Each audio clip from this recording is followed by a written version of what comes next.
Donc, on se retrouve aujourd'hui dans la vidéo numéro 2, le Scan and Cut pour les nuls. Donc, hier, je vous ai présenté essentiellement l'appareil Scan and Cut. Aujourd'hui, je vais vous présenter un autre accessoire, tapis de découpe. Donc, les tapis sont dans des petites pochettes. Là, dans cette pochette-là, vous aviez donc différentes feuilles. Donc, dans les feuilles, vous aviez donc des notices. Deux notices. Bon, ça, on ne va pas les utiliser. Il y a donc une feuille bleue, comme ça, pour faire un premier test de petite boîte. C'est le test Scan and Cut, donc que je n'ai pas encore fait, hein, comme vous pouvez voir, parce que, comme je vous l'ai déjà dit, je découvre la Scan and Cut en même temps que vous, je vais faire les baudes en même temps que vous, je vais faire les erreurs en même temps que vous, mais c'était ce qui était sympa, la prise en main de la Scan and Cut. On a également, avec les tapis, deux feuilles vertes comme ça. Donc ce sont des feuilles, c'est un tout petit film transparent qui sert en fait à protéger le tapis de découpe.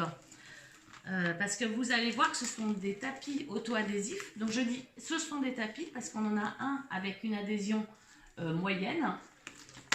Donc le violet et le bleu comme ça. Avec une adhésion, c'est marqué là, support adhésif à faible adhérence et celui-ci, support adhésif, adhérence standard. Donc ça va dépendre en fait du papier que vous allez utiliser, le papier très fin, etc.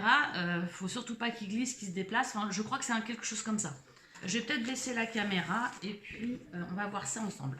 Donc le tapis d'adhérence, c'est un tapis de découpe. Sur lequel on va pouvoir poser nos différents papiers, comme cela.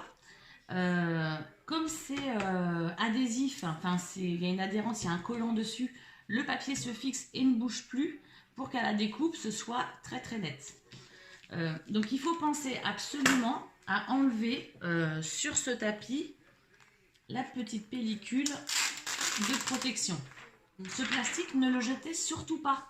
Parce que quand votre projet sera terminé, il faudra venir le recoller, le repositionner.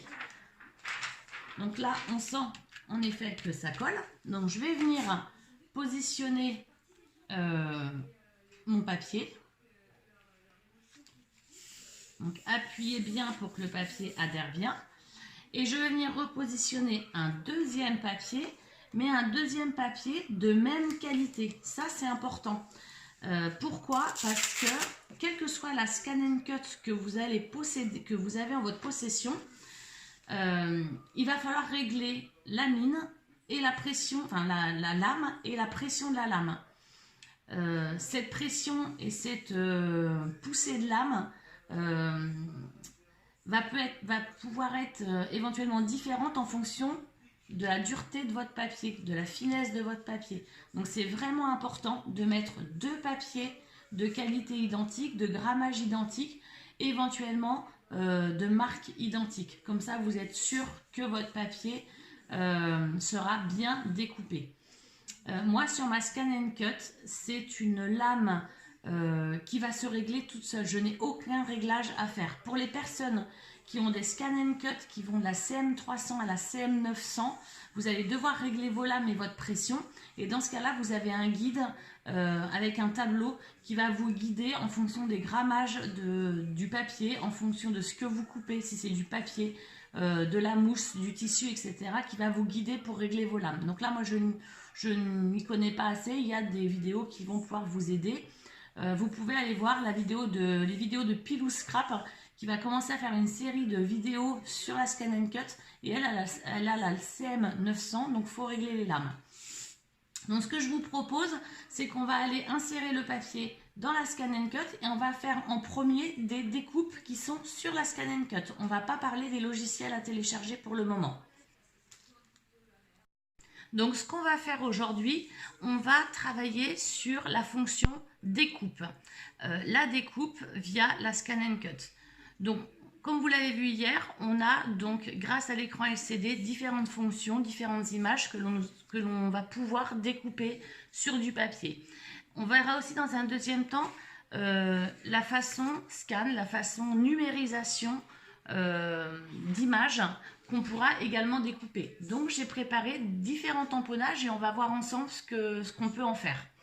sachant qu'encore une fois, je teste avec vous, je n'ai pas touché à ma machine depuis hier. J'ai juste été voir des vidéos pour me renseigner et voir ce qu'on peut faire avec ce produit, cette machine. Donc je vais tourner la caméra et on va voir ensemble comment on s'organise.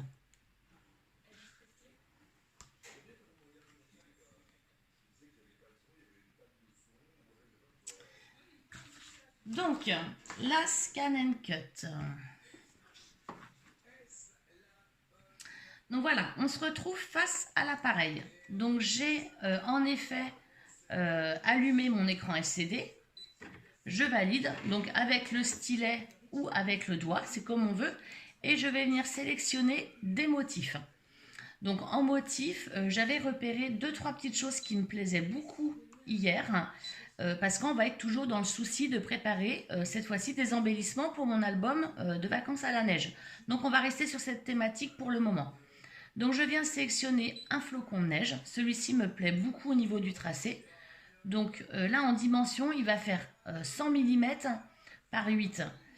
Donc je vais valider pour le moment. Je vais voir exactement ce que ça me donne sur ma feuille. Donc je place sur ma feuille. Donc là, en effet, on a donc le tapis de découpe 30 par 30 qui est marqué. Et je me rends compte que mon flocon est quand même très très gros. Donc je vais venir le diminuer. Donc je vais regarder, je ne sais plus exactement comment on fait. Édition, donc objet certainement. Et là, j'ai la taille. Donc je vais retourner sur l'écran au départ sur la taille. Je vais peut-être vous remettre comme ça. J'espère que vous voyez bien l'écran. Donc là, je vais venir diminuer mon écran, mon flot. Donc il y a un ratio qui se fait. Quand je diminue par exemple dans le sens de la hauteur, automatiquement il se diminue dans le sens de la largeur. Il y a moyen également de ne pas le diminuer de cette façon-là. Il faudra qu'on découvre ça ensemble, mais j'ai vu sur des vidéos qu'un carré, on pouvait le transformer en rectangle en supprimant le ratio en fait. Donc là, ce que je vais faire, c'est que je vais faire un premier flocon donc de cette dimension-là. Je vais venir le mettre dans le coin de ma feuille. Je fais OK, parce que là, je pense qu'en dimension, il est pas mal. J'en veux des gros et des petits. Donc, je le mets, j'ai validé. Je continue à valider mon flocon. Je vais ajouter un autre objet. Alors, édition de l'objet. Alors, je découvre avec vous, hein. Donc voilà, donc là j'ai tout validé et je peux faire ajouter. Donc je vais ajouter un autre objet. Donc je retourne dans mes motifs, je retourne toujours dans mes motifs et je vais regarder, je crois que c'est toujours dans cet encart-là, j'avais vu une feuille qui me plaisait vraiment beaucoup. Donc là, je viens la diminuer tout de suite parce que je ne veux pas qu'elle soit trop grande. Je ne veux pas qu'elle fasse 10 cm, mais je me dis 5 cm ou 6, c'est pas mal. Donc là, je vais le mettre pile poil à 6 cm sur 5. Je le valide. Je valide toujours et je le place.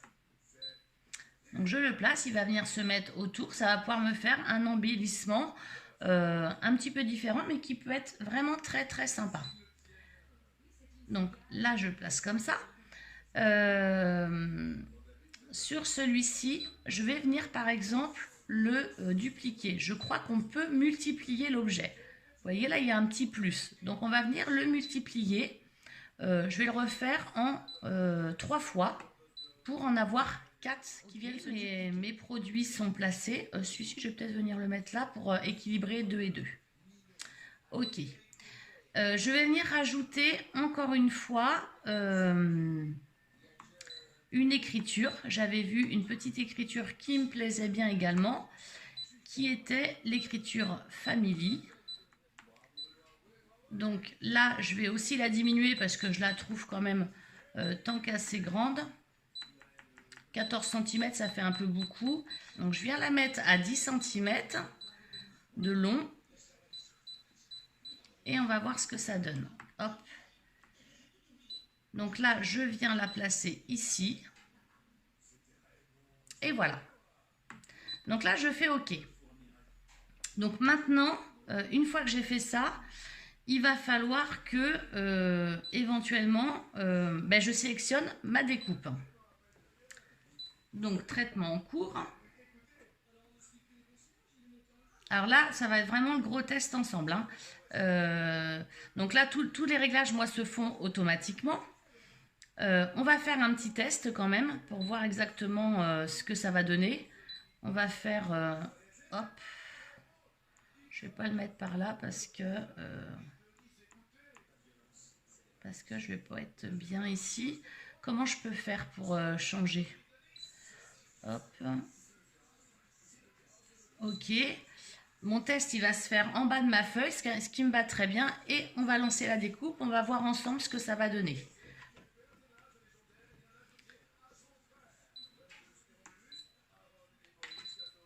Alors là, peut-être que je... Voilà, il fallait que j'amorce ma feuille.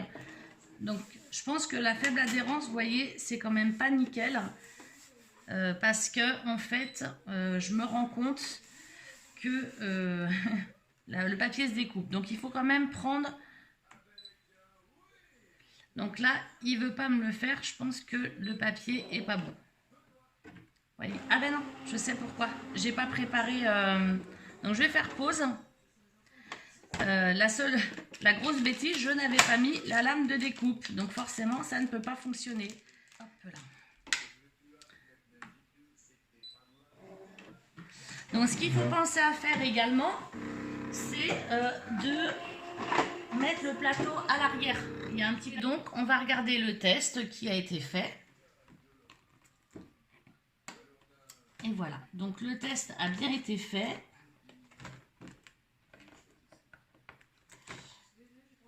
J'ai bien mon petit carré de fait. Donc du coup, le test est fait. Donc là, je vais faire marche. Donc là, il m'estime à 4 minutes pour faire la découpe de l'ensemble de mes sélections de motifs. Donc voilà, la découpe est terminée. Donc pour vous montrer l'erreur, j'ai pas pris le bon tapis de coupe. Donc du coup, ça se décolle.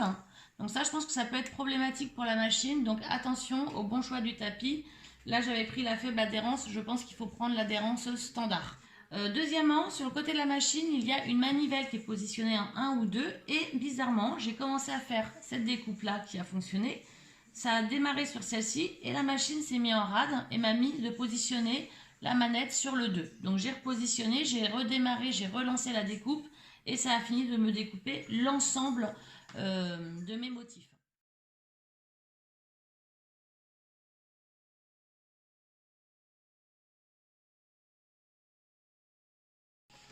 Cette spatule, elle permet de décoller les motifs, elle permet d'aplatir le papier et elle permet de changer les lames avec la mousse dans laquelle on pointe la lame pour changer les lames du cutter. Contente du résultat. Vous allez me dire, il y a de la perte de papier. Non, parce que le papier, on peut le scanner et voir les emplacements libres sur le papier et repositionner d'autres motifs. Donc, ne jetez pas votre papier après utilisation.